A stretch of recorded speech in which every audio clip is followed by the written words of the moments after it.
Head control ಮಾಡೋದಕ್ಕೆ ಏನೆಲ್ಲ ಮಾಡ್ಬೋದು ಅಂದರೆ, ಫಸ್ಟು ಮಗುಗೆ ಟಮ್ಮಿ ಟೈಮ್ ಕೊಡಬೇಕು. ಟೈಮ್ ಕೊಡೋದ್ರಿಂದ ಮಗು ಬೇಗನೆ ಹೆಡ್ ಹೋಲ್ಡ್ ಮಾಡೋದಕ್ಕೆ ಹೆಲ್ಪ್ ಆಗುತ್ತೆ. ನೆಕ್ಸ್ಟ್ ಮಗುಗೆ ನೆಕ್ ಮಸಾಜ್ ಮಾಡಬೇಕು.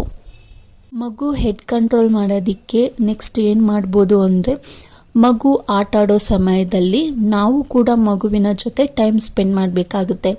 ಯಾವ ರೀತಿ ಅಂದರೆ, ಮಗು ಆಟ ಆಡಬೇಕಾದ್ರೆ ಒಂದು ಸೌಂಡ್ ಬರೋ ಟಾಯ್ ಇಟ್ಕೊಂಡು ಮಗುವಿನ ಮುಂದೆ ಸ್ವಲ್ಪ ಮೂವ್ ಮಾಡಬೇಕಾಗುತ್ತೆ. ಟಾಯ್ನ ಆ ಕಡೆಯಿಂದ ಈ ಕಡೆ ಮೂವ್ ಮಾಡಬೇಕಾದ್ರೆ ಮಗು ಕೂಡ ಆ ಸೌಂಡ್ಗೆ ತನ್ನ ಕತ್ತನ್ನ ಮೂವ್ ಮಾಡುತ್ತೆ. ಮೂವ್ ಮಾಡೋದ್ರಿಂದ ನೆಕ್ಗೆ ಎಕ್ಸಸೈಸ್ ಆಗುತ್ತೆ. ಇದರಿಂದ ನೆಕ್ ಹೋಲ್ಡ್ ಮಾಡೋದಕ್ಕೆ ಹೆಲ್ಪ್ ಆಗುತ್ತೆ. ಇದ್ರ ಜೊತೆಗೆ ತಾಯಂದ್ರು ನಾವು ಕೂಡ ಹೆಲ್ದಿ ಫುಡ್ ತಿನ್ನೋದ್ರಿಂದ ಮಗುಗೆ ಹೆಲ್ಪ್ ಆಗುತ್ತೆ ಹೆಡ್ ಹೋಲ್ಡ್ ಮಾಡೋದಕ್ಕೆ. ನೆಕ್ ಹೋಲ್ಡ್ ಬಗ್ಗೆ ಫುಲ್ ಇನ್ಫಾರ್ಮೇಷನ್